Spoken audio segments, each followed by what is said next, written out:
사울이 다윗을 죽이려고 모략을 세우기도 하고 심지어 모든 신하들에게 다윗을 죽이라고 말을 해도 이스라엘의 모든 신하들이 사울에게 침묵을 합니다. 비록 적극적으로 다윗을 죽이는 일에 동참하지는 않아도 침묵으로 사울을 돕는 자들이 대부분이었습니다. 침묵하면서 돕는 거죠. 다윗을 죽이려고 하는 일에. 그런데 그때 사울의 아들 요나단이 사무엘상 19장 4절 5절을 보면 요나단이 그의 아버지 사울에게 다윗을 칭찬하여 이르되 원하건대 왕은 신하 다윗에게 범죄하지 마옵소서. 그는 왕께 득죄하지 아니하였고 그가 왕께 행한 일은 심히 선함이니이다. 그가 자기 생명을 아끼지 아니하고 블레셋 사람을 죽였고 여호와께서는 온 이스라엘 위에 큰 구원을 이루셨으므로 왕이 이를 보고 기뻐하셨거늘 어찌 까닭없이 다윗을 죽여 무죄한 피를 흘려 범죄하려 하시나이까. 이렇게 말을 합니다. 아버지가 아무리 왕이라고 해도 그 잘못된 모습에 대해서 지적을 하고 경고하는 내용입니다. 많은 사람들이 침묵하고 있을 때 아버지에게 죄를 지적하고 경고합니다. 아합 왕 때에 아합이 계속 죄를 지어가고 있었습니다만 주변에 있던 선지자들이 오히려 아합에게 잘한다고 칭찬을 하기도 했습니다. 하지만 우리가 잘 알다시피 그 당시에 참 선지자였던 미가야 그리고 신실한 선지자들은 그 왕의 부패, 죄를 향해서 달려가는 것에 대해서 경고하고 또 경고를 했습니다. 여러분, 우리가 이 세상에 살아가면서 서로를 향해 저주하고 비난하고 살아가는 것보다 서로를 향해서 축복을 하고 복을 빌어주는 이런 삶은 아주 귀중한 삶입니다. 분명히 다른 사람을 위해 복을 빌어주는 삶은 정말 귀중한 삶이라고 봅니다. 하지만 계속해서 죄를 더해만 가는데 잘하고 있다고 칭찬하고 축복만 하는 것도 옳지 않고 오히려 잘못된 삶에 대해서는 성령의 인도하심을 따라 온유한 심령으로 바로 잡아주는 것, 그것이 하나님의 백성으로서의 올바른 태도입니다. 심지어 바울 사도는 고린도 교회 성도들에게 고린도전서 4장 21절을 통해서 너희가 무엇을 원하느냐? 내가 매를 가지고 너희에게 나아가랴? 사랑과 온유한 마음으로 나아가랴? 이렇게까지 표현을 했습니다. 여러분, 오늘 우리는 본문을 통해서 선지자 미가가 당시 부패한 이스라엘 지도자들을 향해서 경고하는 말씀을 좀 보면서 좀 우리를 돌아보고 우리 자신을 향해 말씀을 통해 경고하고 새롭게 서는 이런 은혜가 있기를 바랍니다. 첫 번째로 무엇을 경고하냐면 그들의 욕심이 곧 법이다. 너희들의 욕심이 곧 법이다. 이렇게 지적을 합니다. 우리 본문 4절을 같이 한번 다시 읽어보도록 하겠습니다. 봅니다. 시작. 그들의 가장 선한 자라도 가시 같고 가장 정직한 자라도 찔레 울타리보다 더하도다. 그들의 파수꾼들의 날 곧 그들 가운데 형벌의 날이 임하였으니 이제는 그들이 요란하리로다. 무슨 의미의 말씀이냐면 악을 행하면서 선한 일이라고 가장해버리는 이런 지도자들의 모습을 이렇게 표현해주고 있습니다. 악을 행하면서 선을 행하는 것처럼 이렇게 가장하는 이런 지도자들, 당시 지도자들의 모습입니다. 자기들의 욕심을 이루어가면서 그 행하는 욕심이 선이라고 좋은 것이라고 미화를 시키지만 그것은 가시와 같고 찔레 울타리 같다. 이런 선지자 미가의 지적입니다. 선지자 이사야도 이사야 5장 20절 21절에서 이렇게 표현했습니다. 악을 선하다 하며 선을 악하다 하며 흑암으로 광명을 삼으며 광명으로 흑암을 삼으며 쓴 것으로 단 것을 삼으며 단 것으로 쓴 것을 삼는 자들은 화 있을진저 스스로 지혜롭다 하며 스스로 명철하다 하는 자들은 화 있을진저. 이렇게 표현했습니다. 자기들이 욕심을 이루기 위해서 그게 법이 되는 겁니다. 그러면서 자기는 아주 선하다고, 우리는 선하다 이렇게 표현을 하는 당시 선지자 미가 때 이스라엘의 지도자들의 모습을 지적하는 거예요. 너희들이 스스로 선하다고 생각하면서 욕심을 이루어가지만 그것은 다른 사람들에게 가시와 같고 해를 끼치는 것이다. 이렇게 지적을 하는 거죠. 악을 선하다 하고 선을 악하다고 하는 이들, 이것을 지적합니다. 선지자 미가는 이들의 거짓된 모습, 부패한 모습을 지적하고 경고하고 있는데요, 하나님께서 모세를 통해서 하나님의 백성들에게 법을 주셨습니다. 우리들에게 주신 법이죠. 신명기 7장 11절 12절을 보면 그런즉 너는 오늘 내가 네게 명하는 명령과 규례와 법도를 지켜 행할지니라. 너희가 이 모든 법도를 듣고 지켜 행하면 네 하나님 여호와께서 내 조상들에게 맹세하신 언약을 지켜 네게 인애를 베푸실 것이라. 이렇게 표현을 합니다. 그러니까 하나님의 말씀이 곧 법입니다. 하나님의 말씀이 우리에게 법이라 이렇게 말씀하는 거죠. 그런데 인간들은 하나님의 말씀을 제껴두고 자기들의 욕심을 법으로 삼는다. 이게 범죄한 인간들에게 계속 나타나는 거예요. 말씀이 법이어야 되는데 자기들의 욕심을 법으로 삼는다는 겁니다. 오늘 본문 말씀은 결국 우리들을 향한 경고이기도 합니다. 하나님의 말씀을 법으로 삼지 않고 각자 자기 욕심을 법으로 삼고 살아가는 미가 선지자 때의 지도자들과 오늘 우리들을 향한 동일한 경고입니다. 여러분 잘 돌아보셔야 돼요. 내 욕심이 뭐 이렇게 살아도 돼 하고 법으로 정해지지는 않나.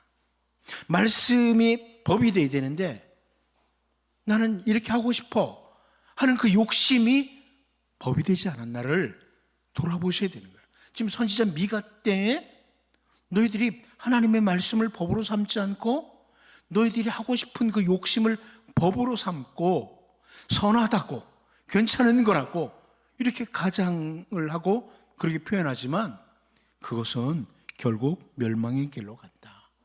이렇게 지적하는 걸 보면서요, 정말 이 말씀을 통해 나를 잘 돌아보는 거죠. 나는 혹시 말씀을 법으로 삼고 살지 않고 내 욕심을 따라서 그게 법이 되고 기준이 되어서 그것이 규범이 돼서 그대로 살질 않나. 이 부분을 보면서 정말 다시금 하나님의 말씀이 가라고 하면 가고 말씀이 서라고 하면 설 수 있는 이런 말씀이 법이 되는 이런 복 있는 주님의 백성들이 될 수 있기를 바랍니다. 두 번째는 임박한 심판을 말합니다. 우리 본문 4절을 다시 한번 읽어보겠습니다. 봅니다. 시작. 그들의 가장 선한 자라도 가시 같고 가장 정직한 자라도 찔레 울타리보다 더하도다. 그들의 파수꾼들의 날 곧 그들 가운데 형벌의 날이 임하였으니 이제는 그들이 요란하리로다. 선지자 미가가 하나님의 말씀을 법으로 삼지 않고 자기들의 욕심을 법으로 삼고 살아가는 당시 지도자들을 향해서 파수꾼의 날이 형벌의 날이 임했다. 이렇게 표현을 하죠. 파수꾼의 날, 형벌의 날이 임했다. 한마디로 임박한 심판을 가리키는 겁니다. 임박한 심판. 심판의 날이 임박했다. 이렇게 표현합니다. 여러분 세상에 살아가는 동안에 죄에 빠져서 살아가는 모습을 바라보던 선지자들은 한결같이 심판이 임박했다. 임박한 심판의 날을 바라보면서 경고하고 또 경고를 했습니다. 세리 요한도 마찬가지죠. 마태복음 3장 7절에서 9절을 보면 요한이 많은 바리새인들과 사두개인들이 세례 베푸는 대로 오는 것을 보고 이르되 독사의 자식들아 누가 너희를 가리켜 임박한 진노를 피하라 하더냐. 그러므로 회개에 합당한 열매를 맺고 속으로 아브라함이 우리 조상이라고 생각하지 말라. 내가 너희에게 이르노니 하나님이 능히 이 돌들로도 아브라함의 자손이 되게 하시리라. 이렇게 경고를 합니다. 독사의 자식과 같이 죄를 계속 범하는 이스라엘 백성들에게 임박한 진노를 피할 수 없다. 임박한 진노를 피할 수 없다. 그러면서 임박한 진노, 임박한 심판에 대해서 마태복음 3장 10절을 보면 이미 도끼가 나무 뿌리에 놓였으니 좋은 열매를 맺지 아니하는 나무마다 찍혀 불에 던져지리라. 여러분, 나무 뿌리에 도끼가 딱 올라와 있다는 거예요. 임박한 거죠.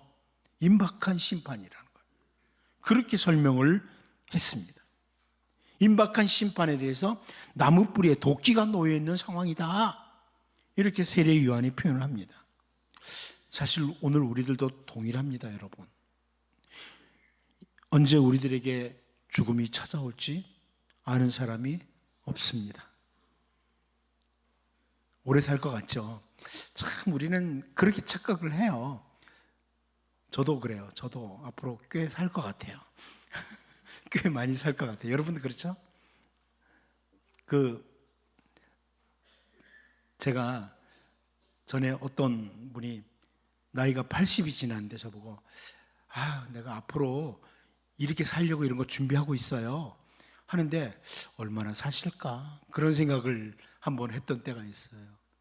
여러분, 사람은 자기가 죽을 날을 잘 몰라요. 언제 우리에게 죽음이 찾아올지 모릅니다.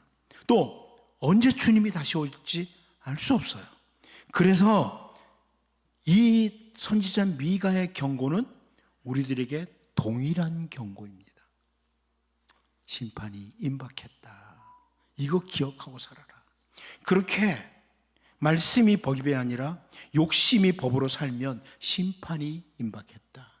이렇게 경고하는 겁니다. 여러분, 언제나 오늘 밤에라도 주님 만날 수 있다. 이런 자세로 하루하루를 살아가는 것이 복 있는 주님의 백성입니다. 우리 개혁주의의 정신이에요. 개혁주의의 정신은 뭐냐면 영원히 살 것처럼 계획을 세우고 오늘이 마지막인 것처럼 최선을 다해 살자. 그게 바로 개혁주의의 정신입니다. 여러분, 계획 없이 인생을 살면 안 됩니다. 좋은 계획과 준비를 하면서 살아야 돼요. 영원히 살 것처럼. 그런데 오늘이 마지막인 것처럼 최선을 다하셔야 됩니다. 언제 주님이 다시 오실지 알지 못하기에 회개해야 된다. 합당한 열매를 맺어야 되겠다. 이런 자세로 임박한 진노를 기억하면서 살 수 있기를 바랍니다. 마지막 이 지도자들의 부패에 대해서 그 경고를 하는 것 중에 하나가 큰 통곡입니다. 큰 통곡. 우리 4절을 다시 한번 읽어보도록 하겠습니다. 봅니다. 시작. 그들의 가장 선한 자라도 가시 같고 가장 정직한 자라도 찔레 울타리보다 더하도다. 그들의 파수꾼들의 날 곧 그들 가운데 형벌의 날이 임하였으니 이제는 그들이 요란하리로다. 그 성경 가운데 이 구약의 히브리어로 기록된 성경을 그 헬라 문화가 들어왔을 때 헬라어로 구약 성경을 쫙 번역한 게 있습니다. 그 구약의 히브리어로 기록된데 헬라어로 번역한 성경, 그걸 셉투아진트라고 70인역이라고 이렇게 부릅니다. 그 셉투아진트 70인역을 보면 요 끝부분이 이제 곧 그들의 큰 통곡이 있으리라 이렇게 번역을 해 주었습니다. 아주 권위 있는 성경 중에 하나가 셉투아진트인데요. 그 성경에 큰 요란함, 요란하리로다 이 부분을 그들에게 큰 통곡이 있으리다 이렇게 표현을 했습니다.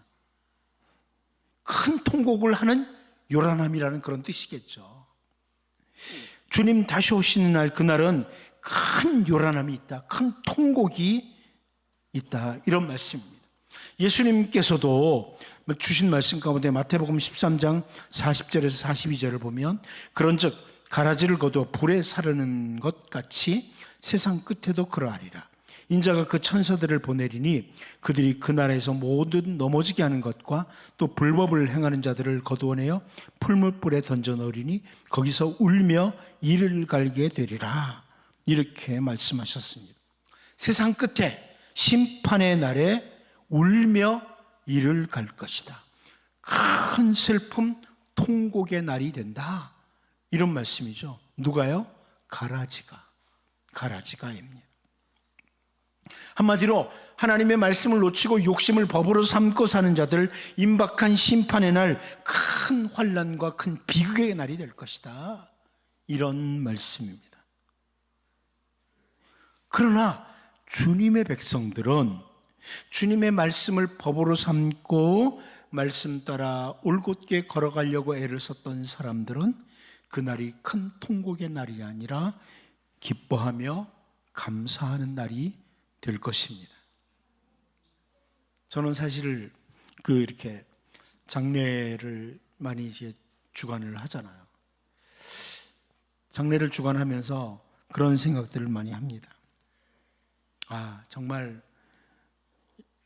믿음으로 살다가 천국에 입성하는 이런 성도들을 보면 정말 지금 주님 앞에서 참 기뻐하고 감사하고 있겠구나.